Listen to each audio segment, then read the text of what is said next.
Top of the day to you, ladies and gentlemen, and welcome to Press R.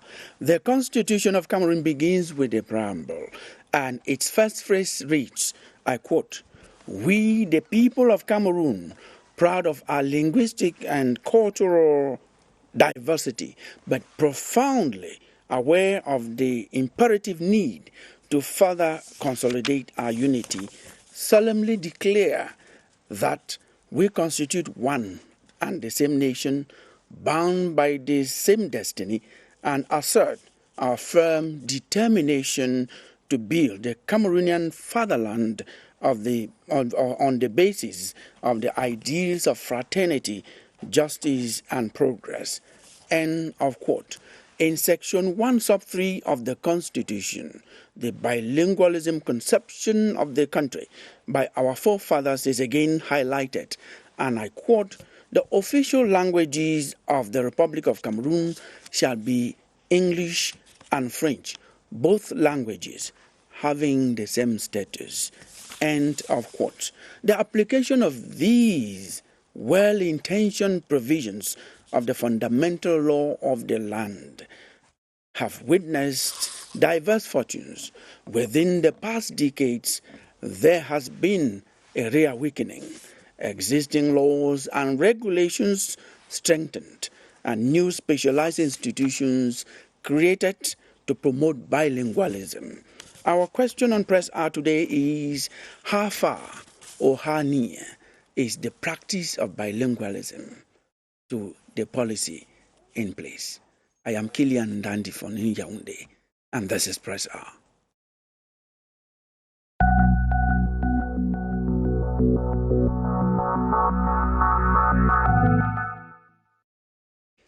Yeah, welcome back. And if you're just joining us, this is Press R, and we are broadcasting live from Studio 4 of the CRTV Production Center at Mbalatu in Yaoundé. Our topic for debate today is how far or how near is the practice of bilingualism in Cameroon to its policy. And we have invited people who are closely related to this topic to talk about it, share their opinions, and we see how Cameroon is faring on a sector which could just be what will make us have social cohesion, which will make us have the consolidation of our unity. Kofon Kilian Bonte, popularly called KK Bonte, is the Central Regional Pedagogic Inspector for Teaching and Promotion of Bilingualism. You're welcome to Press R. Thank you very much, Mr. Ndakilian. It's a pleasure for me to be here today. The pleasure is shared. We have Joe Kenneth. Joe Kenneth is a translator. He's a cultural diversity specialist. Each time we talk about bilingualism, I like to bring him to the set because his contributions are always very incisive. You're welcome, Kenneth. Thank you, Mr. Kilian. It's always a pleasure sitting here when bilingualism is on the agenda. So thank you. Mr. Tifo Philip is an educationist. He is an active member of the civil society, and he thinks that the civil society has its say when it comes to very important issues in the society. You're welcome. Thank you for having me, Mr. Kilian. Yes, and the journalist that we will have on the set, who just told me he's coming up, he should be somewhere coming to the set, is Patrick. Patrick is a desk editor in the Guardian Post newspaper, the only private daily, English language daily that we have in the country. Now, talking about newspapers, Emanuela Vemni read the newspapers for Press R.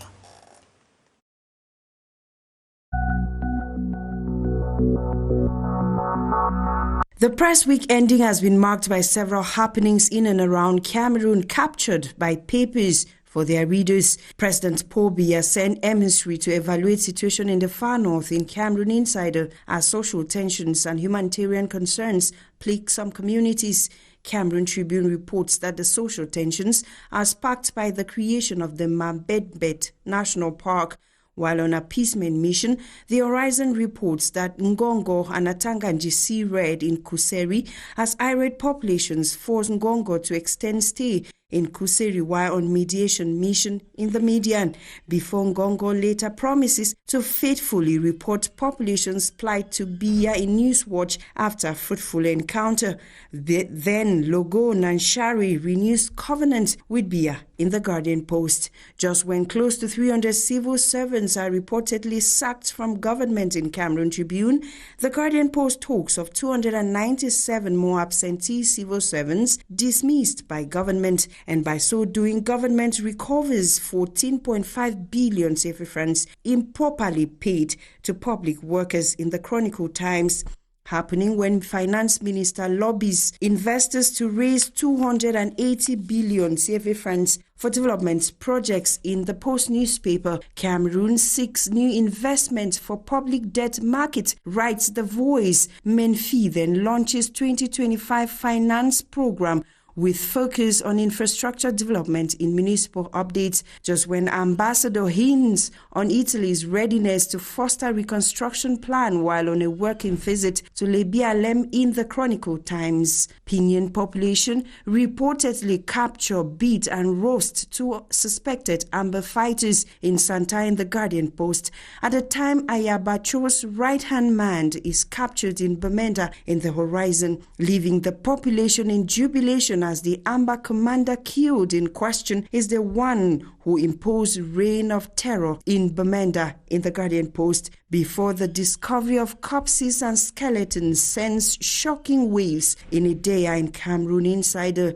And as youth pledge to pay 30 million francs CFA caution for Biya's candidacy for the 2025 presidential election in municipal updates, the Guardian Post cautions the SDF not to partake in soya supper. Before elections, Cameroon new electoral board members are sworn in Cameroon Tribune. The Northwest Public Works Delegates then foresees completion of Ndunkambe Road by December 2025 in the Post. At a time, arts and crafts sector in Cameroon is presented as a gold mine whose benefits are enormous in Cameroon Tribune. SME's minister then seals deal with a financial institution to finance small and medium-sized enterprises in the country. In the Guardian Post, the 2025 Mount Cameroon Race of Hope kicks off in Boya as the chariots of the gods awaits athletes in Cameroon Insider. To Cameroon Tribune, the Race of Hope is growing hope.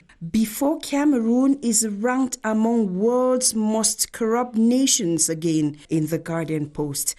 Let's now end our press review with this story in the Guardian Post, where US-based Cameroonian researcher Gerard Ashu is breaking new grounds in AI-driven cybersecurity innovation like machine learning, intrusion detection, and anomaly detection, amongst others. And those were the papers for you.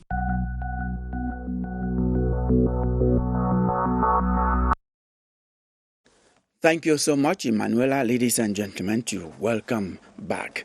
Our topic of debate on Press Hour today is how far or how near is the practice of bilingualism in Cameroon to its policy. Now, we're going to see what is the official policy of bilingualism in Cameroon before we start looking at how far or how near we are to its practice. And we're going to start with you, Keke Bonte. Yes, thank you very much, Mr. Ndakilian. Talking about how far or how near, I just want to make this statement. I think we have gone very far and we're still very near. Well, the Constitution is what guides us in this discussion here today. And from the preamble, it's evident that one very important issue guiding us in Cameroon as a bilingual country is the Constitution of 1961 and the revised Constitution of 1996, which establishes English and French as the two official languages of Cameroon with equal status. That's the first thing we have to look at, and we'll be able to examine it to see how effective this has been. The second thing is the 1998 law on education. Did you say the Constitution of 1961 or 72? The Constitution, 1972, 1972 and 1996. 1996. Yes. Good, thank you.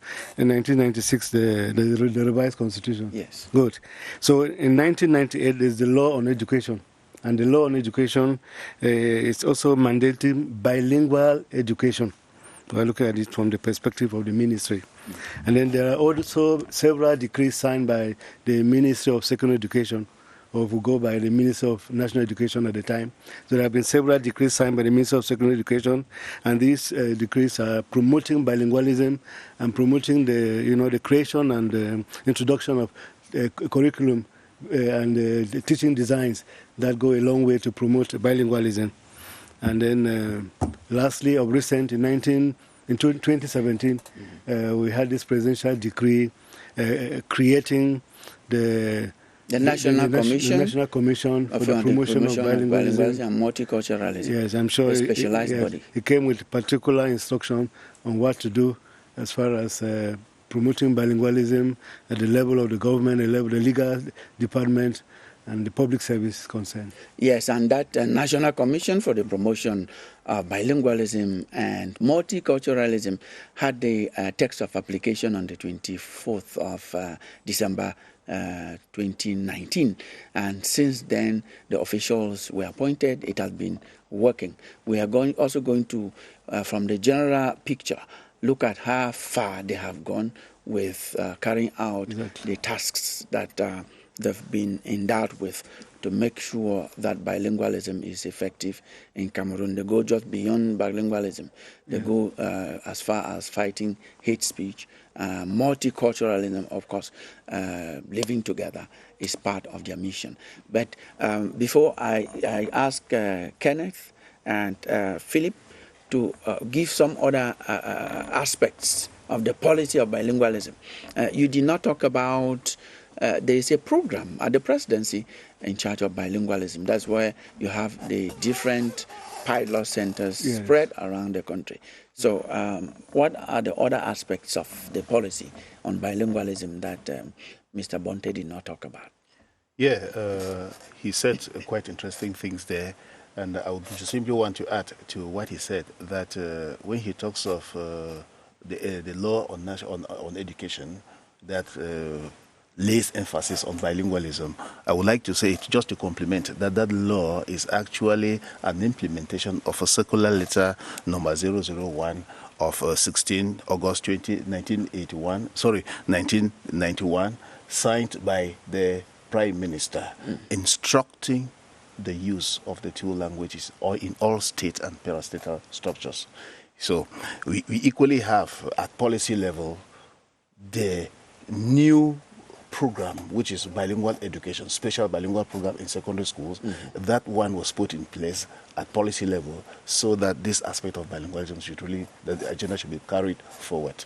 Yes, Mr. Tifu, some other aspects of the national policy on bilingualism that the two speakers have not talked about, the two panelists, Kenneth and Killian.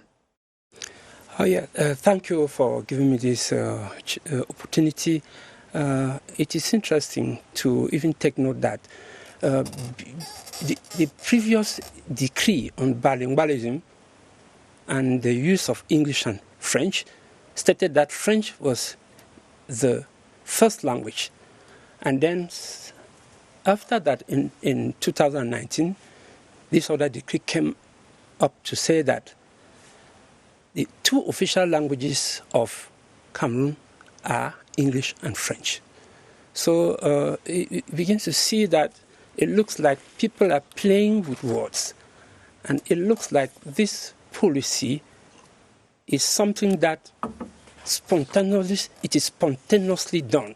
It's not something that some people sat down and concerted and came out. It's true. I'm from the Bilingual. I'm the president of the... Yeah, before you go to that level, I have not understood you so well, because they cited the two, Killian and Kenneth. They followed me to talk about the Constitution, which is the fundamental law of the land.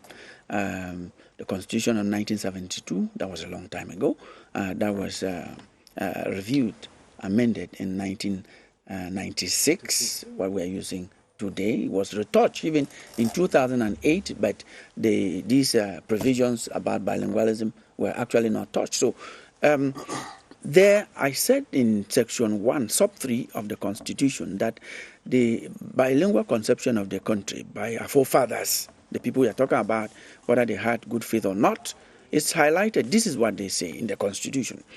The official languages of the Republic of Cameroon shall be English and French, both languages having the same status. Where did you bring that one of the first one is French and the other is English? We are going to go into a critique and we'll give you ample time. Okay. But from what I've said here, the Constitution doesn't seem to say that one is over the other. If there's a problem, it could be from the practice. That's individuals, not in terms of the legal instruments. Yes. Yes. Let me just cue up with what the other speakers have said. We've seen the policy in secondary school, in the special bilingual classes, which has trained a lot of students. But let me also say that in our years, the bilingualism was for everybody. But now they have made a selected few classes to implement this bilingualism program. So I don't want to repeat because they have said nearly everything that was supposed to be said. Even on that, Keke Bonte, I want you to let me understand. It looks like I've not understood it. You are an educationist. The new program for bilingualism has not replaced the general policy on bilingualism in schools and colleges and even higher institutions. I think they call it pilot schools. Okay, yes, the pilot schools. The pilot classes, not even schools, classes. In one school, you have a select bilingual class, and the first batches graduated some years back. Some years back, yeah. Yes, so I think that we're going to do a real critique of this policy. Yes, maybe just to add to what he wanted to say, the truth is that the special bilingual education program, which we call CBEP, at the level of the Ministry of Secondary Education, we can say it's just a reinforcement of the existing laws. And what the Ministry of Secondary Education is doing is trying to implement the law by creating these pilot institutions. It's true, we cannot have all the schools at the same time running this bilingual program, because we have to be sure that the students that are selected to take part in this program are actually the students that are going to be able to go through the program, because it begins with a selection interview or selection test at the level of CCM and Form 1. And when you pass the test, it's an indication that your level of understanding will permit you to be able to take part in this bilingual program, or else you will simply may have to follow monolingual education, and while following monolingual education, you still do the other language. It doesn't mean that you are exempted from doing the other language, because the texts are clear that the students, we are supposed to introduce bilingual education in all schools, but we have the right to choose which of the languages first as the main language of instruction. So bilingual education, it has not come like a kind of compulsory for all the schools as far as the special bilingual program is concerned.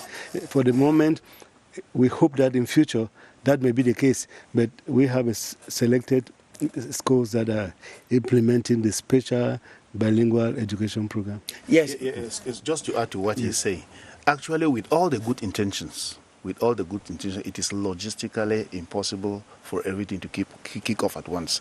What do I mean by logistically impossible? The staff that is qualified to do that work, we don't have all the staff. Right. So it can only be progressive. Yes. Let us welcome, you continue, let us welcome Patrick, who has, you must have had some issues on the way. Yeah, you're welcome to press R. We didn't start with you, but we knew, I called you before you said you were coming. That's right. So you're welcome. Thank you very much, Kilian. Yes, we'll just give you a few seconds to catch your breath. Yeah, of course. I had to clear my table for our publication of tomorrow. So okay, that's the Guardian Post. Thank you so much. Yes, Kenneth. Yes, I was saying, to add to what Keke Bonte said, contrary to what Mr. Tifo thinks, we are saying, my opinion is that the state may have all the good intention to do it, but logistically, it can only be progressive. With a hope, you rightly say, and it's very true, about 2 or 3 or 4 years ago, the first batch of that special program graduated. So in the next 3 or 4 or 5 years, those who must have chosen the path of education or the path of becoming educationists, they are those who were normally supposed to absorb into that program. And from there, it can start extending. It can start extending. And you may want to know that I will take the Anglo-Saxon subsystem of education, that you have French language teachers in less than 50% of the schools. Yes, and it's a logistic problem. Yes. Yes. And in Francophone schools, you have English language teachers in a percentage that is not far from what I observed in the Anglo-Saxon school, because the staff, qualified staff, is limited. Yeah. So it can only be progressive. Now, Patrick, you still have to catch your breath. Now, we'll go back to Mr. Tifo. This time, we want you to look at the loopholes, how practical, how far, or how near this practice is from the policy we've been talking about. Yes, thank you. I still want to disagree with the fact that it's a problem of logistics. I don't agree with that, because I think Cameroon is one of the richest countries in Africa. And if we cannot invest in children, come on, what are we talking here? The government has enough money to recruit teachers. I want somebody to prove me wrong. Talking about, what did you ask me to? You have not, first, before I go on to ask you what I asked you, you don't seem to have disagreed with him. He has not said that government does not have potential, that there is human resource, yes.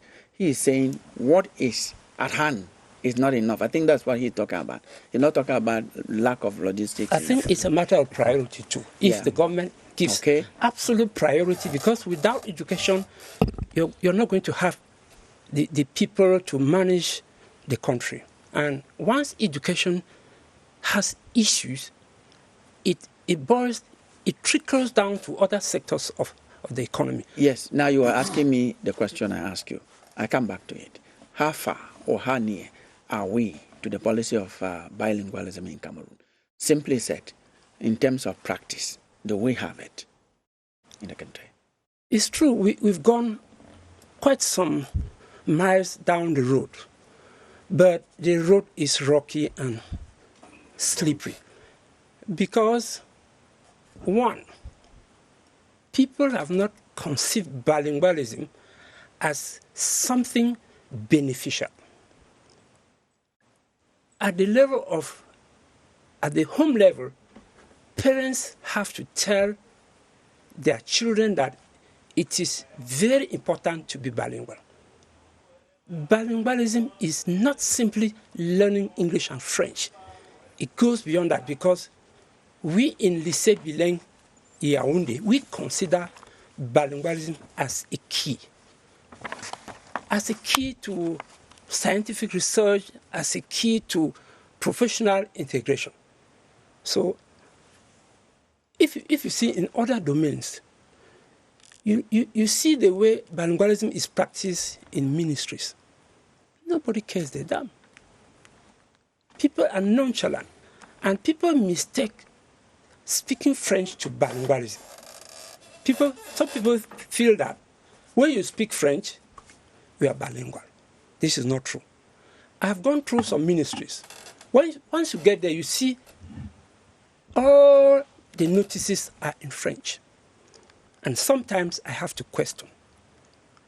Take like the... Can you give examples? Because I have the impression that ministries are doing some work. Probably it may not be... You need to go to the Ministry of Finance. Go through there. You will see. Go to the Ministry of Agriculture. When you get there, you will find it yourself. I have gone and I've seen. Take the case of the youth village. The youth village was conceived this year. Fortunately, they invited Lycée Bilingue. we were present at the youth village. You heard all the MC spoke all the time in French. It got to a point, I came down from my stand. I went there. I said, please, based on the decree of the head of state, there has to be systematic use of French and English. This is not possible. Shortly after that, they made some effort to speak in French and English. I realized that in most ministries, take that the Ministry of Youth Affairs, a few people there can speak English and French. I had a working session there, but I realized that the guys who were supposed to talk with me were not bilingual. And I told the Inspector General, anybody who cannot speak French and English here should get out. And be careful. The head of state's decree gives absolute priority to someone who is coming in to choose his language. It means that if I get to an office, I am the one to choose my language. Which means that all the civil servants, all the state, all the parastatals must communicate in English. Okay. Yes, and we have a commission, specialized body in charge, complementing, or I should say, because as I say, there is a program at the presidency, charge of, then that's a national program in charge of bilingualism. We have in schools, in education, is going on, and the National Commission for the Promotion of Bilingualism and Multiculturalism has a handbook which has some of those laws, how it should be practiced. And if I were just to pick one, more Patrick, General Provisions of Law number 2019/019 of the 24th of December 2019 on the promotion of official languages in Cameroon. Let me just open General Provisions, purpose and scope of the law. First thing, this law lays down the general legal framework for the promotion of official languages in Cameroon. 2. The official languages of Cameroon shall be English and French. Sub 2. The official languages of Cameroon shall have equal value. Now, this is where you come in. Equal value is that practice. We are going into the practical phase of it. It's a yes and no. Mm-hmm. Yes, because to an extent, bilingualism is being practiced in the country. But if you really want to get into the nitty-gritty of how this is being practiced, at one moment you are left with the impression that we were in a French-speaking bilingual country. Because for all of us are aware that French is given more importance than English. If you listen to most of the official documents that come from, for example, the presidency, for example, they first of all come in French, and we are told that they will be translated subsequently and stored in the National Gazette. I ask myself, we're in a country where we have 2 official languages. Why should a document first of all come out in French and then it's later translated? Well, not most. That's just. I'm just citing an example. Yeah, examples are bound. But from the presidency, most of them are translated. They are translated. Yes. Maybe later. I'm saying that by the time, for example, those documents are read, for example, on radio, they are read at the same time in English and French. When you listen to Dikos, Umaru, and George Kelong, we know what transpires there. Some of those documents are translated on air by the journalists themselves. No, you cannot translate a 20-page, 50-page document. Let's not be labeled on that particular point. I was just trying to set the tone for the point I want to make. Let me just say this also. Mm-hmm. When we hear texts that are coming, what do you say? In some public institutions, we don't have the simultaneous publication of documents. But when you listen to CRTV at 5 p.m., you have George Kelong and Dikos Umaru who read these texts now on CRTV. One person is sitting here, the other is sitting there. They read the text at the same Can time. I continue? Yes, please. Let me see, Patrick. Killian is arguing with you just for nothing. He actually said most of them are translated. He didn't say all. So when you say most, it means there are some that are not translated. And very true, there are some that are not That's what translated. I think that we should just get the debate going. Let's not belabor on this particular aspect. Exactly. If you talk about whether bilingualism is a reality in this country, I think that so far it has not been the best in terms of how bilingualism is practiced in this country. You know, if, for example, the head of state, for example, in 42 years, he has never addressed this country in English, I tell you, Never. he has never in his official addresses. In Bamenda in 1985. No, I'm talking about official address. I'm not talking about his public outings. It is simultaneous now. No, it is not simultaneous. That the head of state can use a UD address and it address this country in English. What is wrong about that? I'm not talking about his visits to maybe Bamenda or Boya that we are all aware of, that he made some construction sentences No in sentences. English. No, the speech Patrick, was not read in English. Patrick. You keep arguing and you derail us. Let me just develop my point. Not delaying. Why do you call us here to bully us? Let me just develop my point to the end. In Bamenda, why are we always on the defensive? In Bamenda in 1985, the Congress that happened there, the head of state we are all aware. I'm not refused. all of I'm that saying that in in English. 42 years, in Boya, in a year, in Boya in 1987, his speech was exclusively in English. Are you listening to me now, Killian? Yes, go I ahead. am saying that the head of state officially speaks to this nation twice a year. That is on the 31st of December and the 10th of February every year. Count the number of speeches in 42 years. Tell me one that he has addressed this nation officially in English from start to finish. So we are not talking about. What do you mean by official? Because immediate is one these speech. Are official outings. Is one speech. Is one speech that is in two sections. Going immediately. But a portion French, of that same speech can be read out in English by the head of state to give the semblance of the practice of bilingualism in the country. Translating, which means any other country that is not even a bilingual country can get a translator or an interpreter to do that same, carry out that same exercise. It doesn't make that country a bilingual country. I'm telling you that we are not inventing the wheel. Cameroon is not the only bilingual country in the world.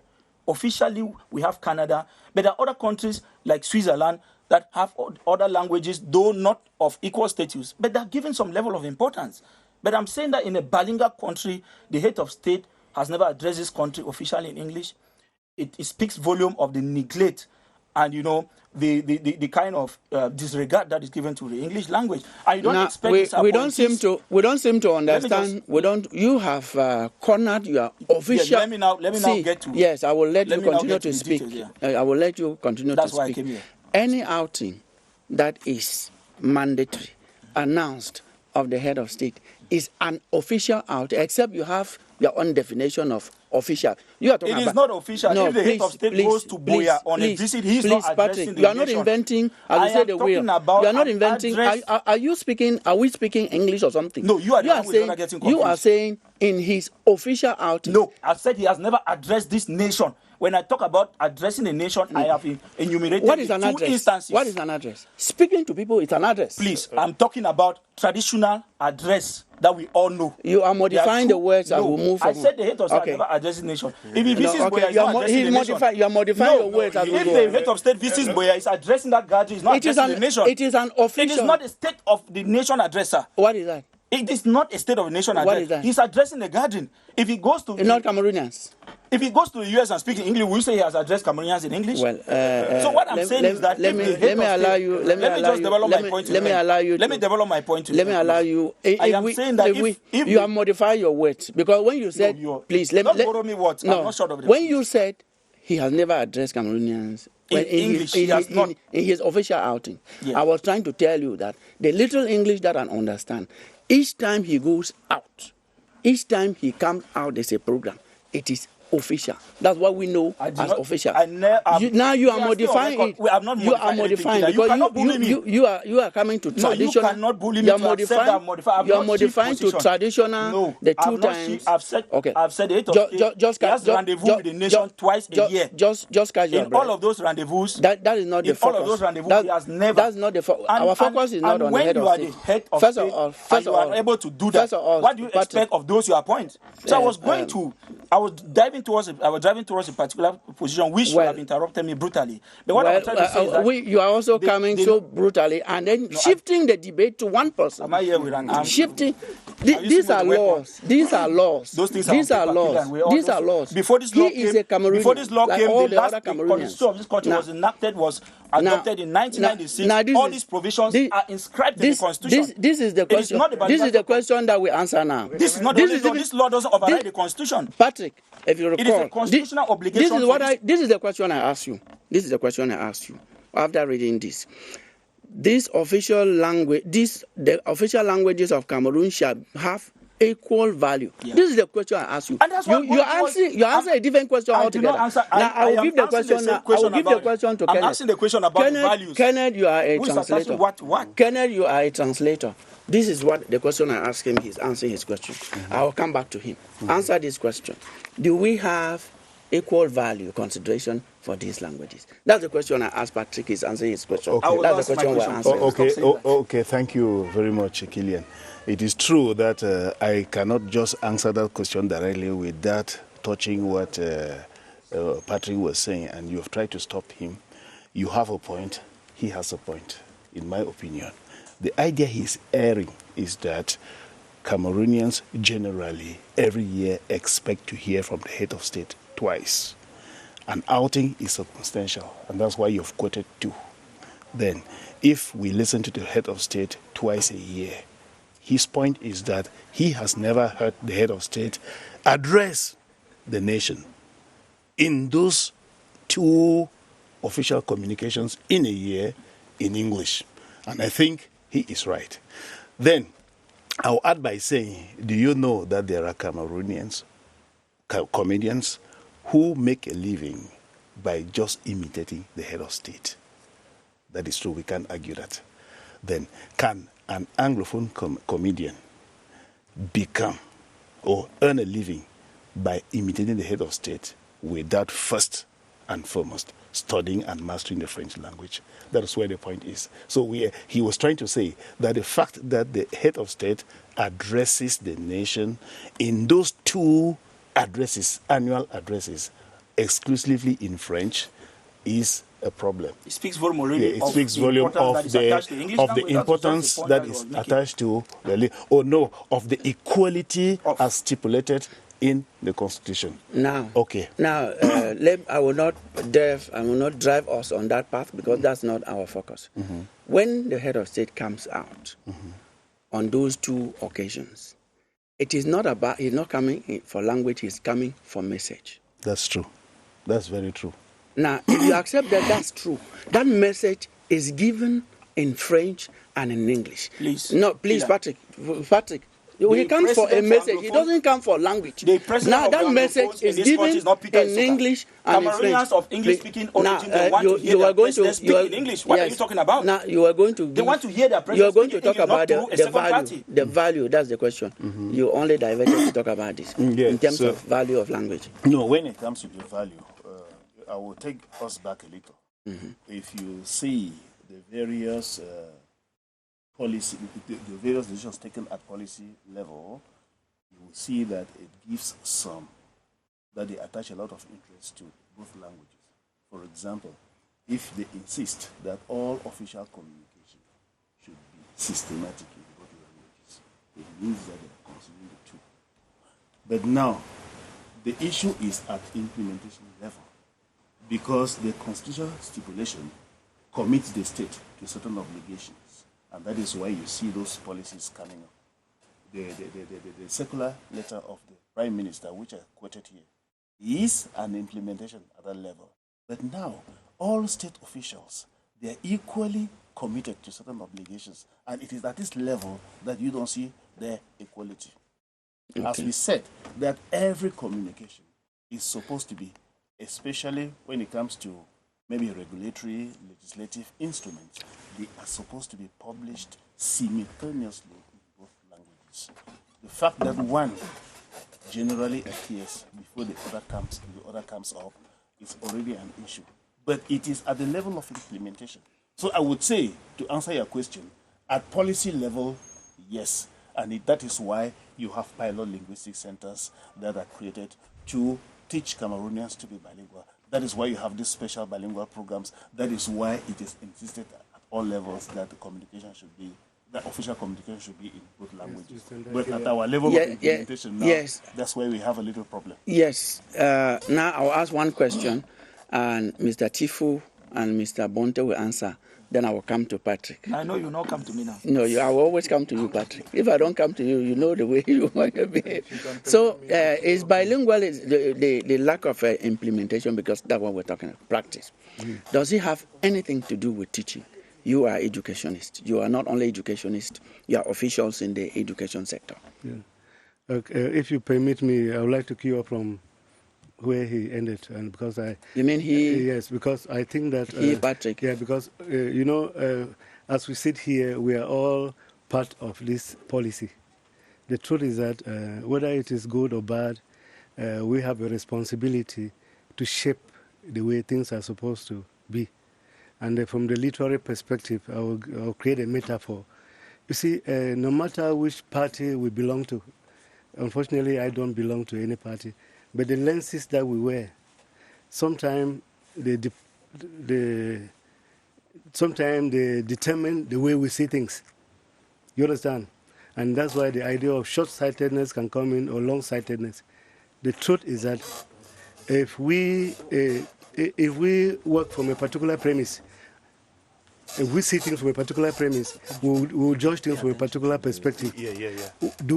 Are we saying that if we go by his perspective, are we saying that the president of Cameroon, by obligation, is supposed to be bilingual? And if the president is not bilingual? He is bilingual. I've cited instances where he has spoken in English. Yes. The question I ask you is this. Leave the president alone. Answer your question. The question I've asked you is, this lack of practice, does it have anything to do with training? That is in schools, because you are an educationist. Okay, yes, I think so, because, by implementing bilingual education, encouraging schools to pick up bilingual programs, developing curricula in English and French, we expect these programs to be implemented in schools. And if we have the problem of limited teachers, it can affect the way things are supposed to be done. So I think it's important. The question was to you and Mr. Tifu. Yes. So I think it's very important that we see into not only developing bilingual programs, but at the same time training the teachers that will be able to carry this program on. I think what is very important here is the fact that children need to be told that English and French is a key. It is a mindset of the children that determines how much interest they are going to put into learning of French. For instance, if you have a child who is bright at English, bright at French, definitely that child will top the class. That one, nobody will disagree with me. So there is a spirit behind bilingualism in Cameroon. Some of our brothers, they look at English as if it's a language that is not very important. But let me just say this. English is the most refined language on this planet Earth. English is a key to diplomacy, is a key to science. Once this is done, you are going to see that, because I want to say that the teachers are doing their job. And the situation is only complicated by the fact that, for some reason, some people have refused to recruit teachers. Meanwhile, I still insist, Cameroon is one of the richest countries. Okay, thank you. You said that before. Patrick, back to you. Many people say that what we understand by bilingualism is not that one person should speak both languages. That, in a public office, you, as someone said on this set, you come into an office, you speak the language you master. The person to whom you are addressing yourself could speak their own language, and that's the bilingualism. What do you say to people who have this type of reasoning?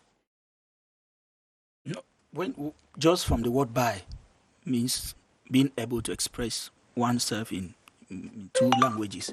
It could be Swahili, it could be French, it could be English, it could be German, it could be whatever. But in the context of Cameroon, we have 2 official languages. And saying that somebody is bilingual, and the argument is that the person can understand and, reply in his or her first language. Because though we're in a bilingual country, we all have what we call our first official language. That's those from the Northwest and the Southwest. They have English as their first official language. And those from the 8 other regions have French as their own first official language. So being bilingual is being able to express yourself in the second official language according to you, depending from which part of the country you're coming from. It cannot be about being able to express yourself in one language and maybe having an understanding of the other. That is not it.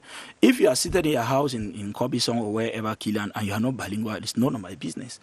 But if you are rendering public service, if you are in an environment that's open to the public, you ought to be bilingual. We are going to follow. That is to say, because you are discharging duties that, public service that will be needed by people from the 2 divides. I'm going to take. So, if it's none of my business, if you're in your small neighborhood, yes, and you are not renting any public service and you're not bilingual, fine. Yes. But we are saying that you say we should keep the head of state aside, but we will not keep him aside, because what I'm saying is that I don't expect the minister who is an appointee to make all the efforts to be bilingual when the person that appointed him isn't bilingual or has at least not proven to be bilingual. There is this thing that is cue to what you were saying. We met someone from the English extraction of Cameroon, of Cameroon, who is based in Kribi, and this is the experience he has of bilingualism. Return Church, Kribi. Last month, I took turns in visiting the civil administrators to present myself. At every point, every office I entered, because I made up my mind, I'm going to greet in English. For the first office, I got to the deal. I said, "Good morning, sir." And he said, "Good morning. Please, can you have a seat?" And so that is how we sat, and he continued to discuss. But at some point, imagine, I was shocked that since he couldn't press on, because he couldn't really communicate well, he pleaded with me if he could speak in French while I speak in English. I said, "Wow, why not, sir? You can move on." So as far as I understand you in French, and but I cannot communicate well as you do English, then we can flow. That's how we discussed, and all of that we ended very well. I continued like that, and I went to the first deputy mayor of Kribi. It was a lady. As I entered the office, I said, "Good morning, madam." She said, "Good morning, pastor. Please have a seat." I said, "Wow, this bilingualism issue is very much practicable here." It was so strange to me, and I felt at home that we discussed purely in English. At some point, she would struggle and say, "Okay, how do we call this one in English, like this word?" Then I would struggle and say, "Okay, it is called this." So at the end of the day, I felt at home, and the mayor was reading a book that was written in French. But because of the wonderful time we had together, I struggled to read French. Then I told her, "Please, can I borrow your book and go study?" She said, "Wow." So I got it. I've been struggling to go through that book to let her know that as she accepted, as she has made up her mind and she has embraced bilingualism, I myself, I have no choice but to embrace it. So I went to other offices and it was the same. For those who could not really express themselves in English so well, they were very humble and they could acknowledge to me that it was a little challenge, but they really desire to be bilingual. But again, on the other hand, we realize that the people, the man on the street, is still also finding it a little bit difficult to adapt. And I cannot blame them. Why? Because it is some sort of ignorance. And then we know the cure for ignorance is knowledge and sensitization. So we just need to keep sensitizing. But again, those on the street, I realize that most often when I am on a bike, I always greet the bike man. "Good morning, bro, can you take me to this place?" He said, "Good morning." I said, "Wow, mais tu ne connais pas parler anglais? Mais c'est non, mais anglais c'est bien, mais c'est bien. I said, wow, yeah, it's good. And so that side has been, it shows that even the bike riders, they are struggling, you know, to be bilingual. The market women are struggling to be bilingual. Well, yes, that's his opinion, his take on what it takes to be bilingual. Different from what Patrick was talking about. But many people think like him. Many people also think like you. What mean different thing to different people? Yes, exactly. And now this is the question that we answer. Before we come to Keke Bonte, who has written a book on Voices of Dual Tongues, an epic of bilingual Cameroon. But before we get there, Keke Bonte, this is the question we want to ask. In a country like ours, where we have this official policy of bilingualism and it's not working the way we want it to work. It's not well implemented, as you have all said. So what should be done? What are the incentives? What are the encouragements? What are the sanctions that should be meted out on those who, to encourage those who are bilingual or who make an effort, or to sanction those who don't respect the text? I'm going to start with... you want to start? Okay, no problem. Yeah, thank you very much. I think the way I look at it, maybe I will draw from his experience. He got angry during an event in school and said, the MC must speak in English and French. Okay. At the youth village. Yes, at the youth village.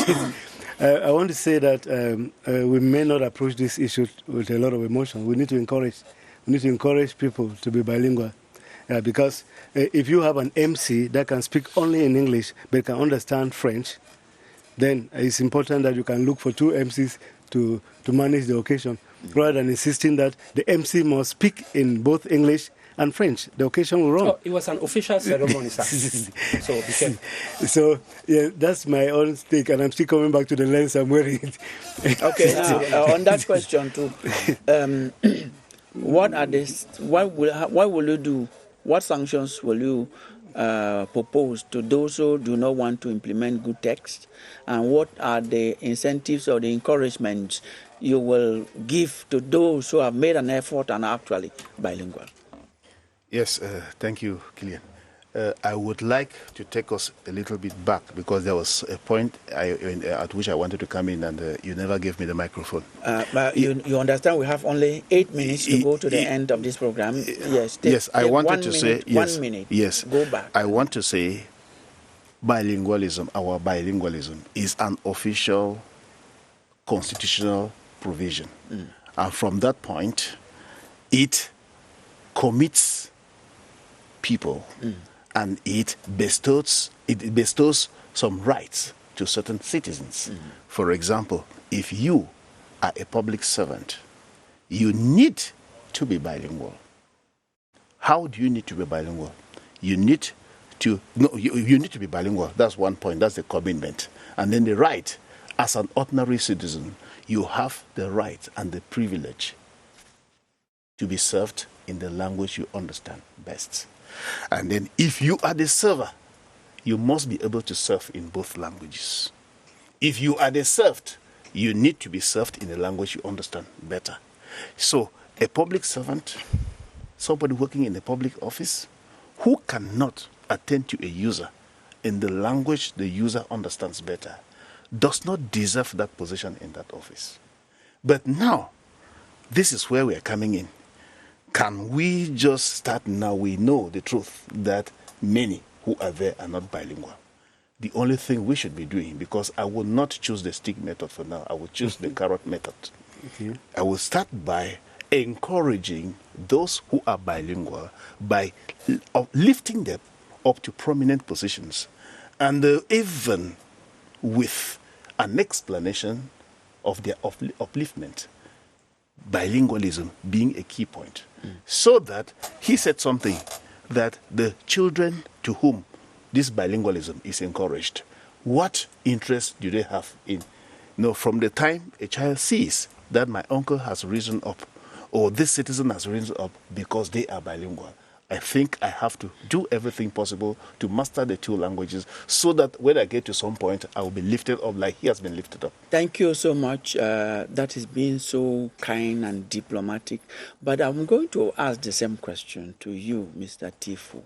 If he avoids the stick to use the carrot, and the people on whom we had to use the stick are so powerful, so influential, so adamant, so stubborn, will you continue to use the carrot on people who will continue to occupy the office, or you will use the stick? I think we'll use the stick.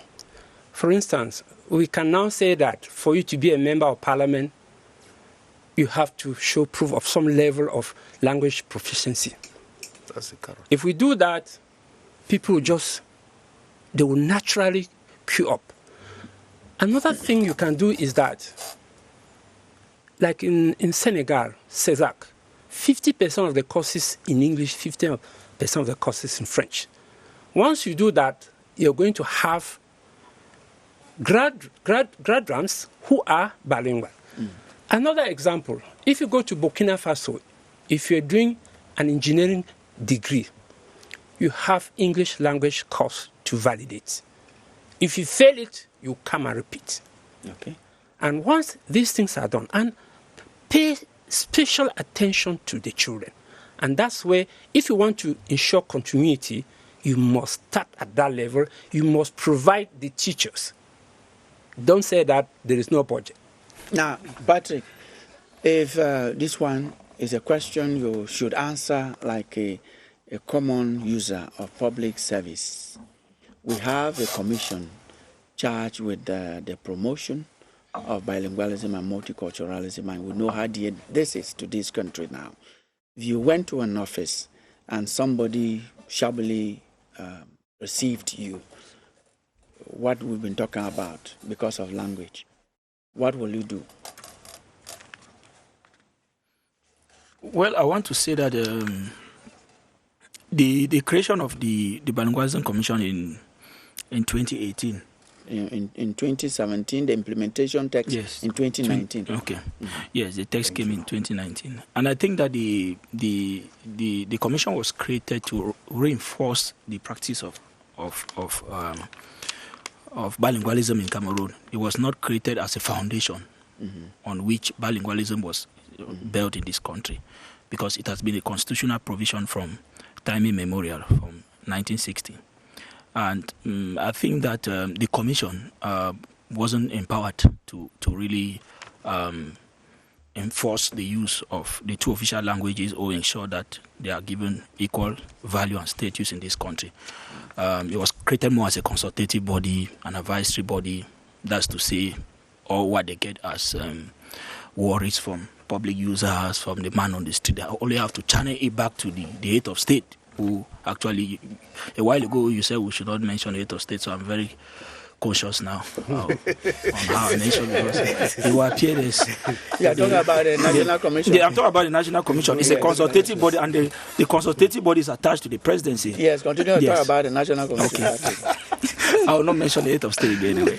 So that said, the commission has not been given the policing power. That's to say, it is still left to the people who manage these offices to decide whether or not to use the two official languages in their official outings, because at the end of the day, there will be no sealing of for example, the door of a public office, because those who are in charge are not implementing it. It's true that the commission has been doing a lot, like I told you off camera yesterday, that have been doing a lot when it comes to reporting the activities of the commission. Yes, they have been moving around, in public and private structures, trying to ensure that bilingualism becomes a reality that's practiced. But to me, that is not enough, because at the end of the day, once they don't have the policing power, we are working in an environment they don't have. They should have. I agree with you. Yes, they should have that. But the law setting up the commission doesn't empower them to do that. They should have that. And I'm sure that the office of the commission is flooded on a daily basis with complaints from public users, but nothing has been done because they don't have the power. They can only tell the big man, let me not use it or stay again, the big man to see into these worries and see how he handles I go there, they actually do something on those complaints. probably there are some complaints they cannot handle. You are very correct. Of course, they are doing which is so beyond, much. yeah. Now, Keke Bonte, I promise that you will have 1 minute to talk about Voices of Dual Tongues, an epic of bilingual Cameroon. What have you said in this book that can promote bilingualism in Cameroon? Yes, thank you very much, Mr. Ndakilian. Voices of Dual Tongues, which is subtitled An Epic of Bilingual Cameroon, is a historical document that I've carried out on research to find out, one, how did we come about speaking 2 languages in Cameroon? So in part 1 of the book, we have the birth of dual tongues, the coming of the colonial masters, the French and the English, and how they introduced these 2 languages in Cameroon. Then in part 2 of the book, we talk about the divide, the fact that these 2 languages came, and to a certain level, they seem to have created a linguistic divide between the Anglophones and the Francophones. And the part 3 is a tapestry of many tongues. Even though we have accepted these 2 foreign languages. Don't go ahead. Our time is up. Yes, we have more than 250 indigenous languages existing side by side. In fact, yesterday we had a report that there are about 283 indigenous languages now in Cameroon. Then there is the interesting fact that these 2 languages seem to have created a conflict. And presently we have the Anglophone crisis, which is as a result of the conflict between the Anglophone and the Francophone. Thank the question I'm asking is, should you. we say that 2 languages or more is a liability or an asset? And thank you so much. That's why we are asking the question we try to answer on Press Hour today is how far or how near is the practice of bilingualism in Cameroon to its policy. And we had Kofon Kilian Bonte, Keke Bonte, who's a Central Regional Pedagogic Inspector for Teaching and Promotion of Bilingualism, Minister of Secondary Education. We had Cho Kenneth, who is a translator, and he is a cultural diversity specialist. We had Mr. Tifu Philip, an educationist, civil society actor. Thank you for having me. Yes, and Moa Patrick was a desk editor, the Guardian Post newspaper. Thank you so much, gentlemen, for coming. Thank you, ladies and gentlemen, for your time.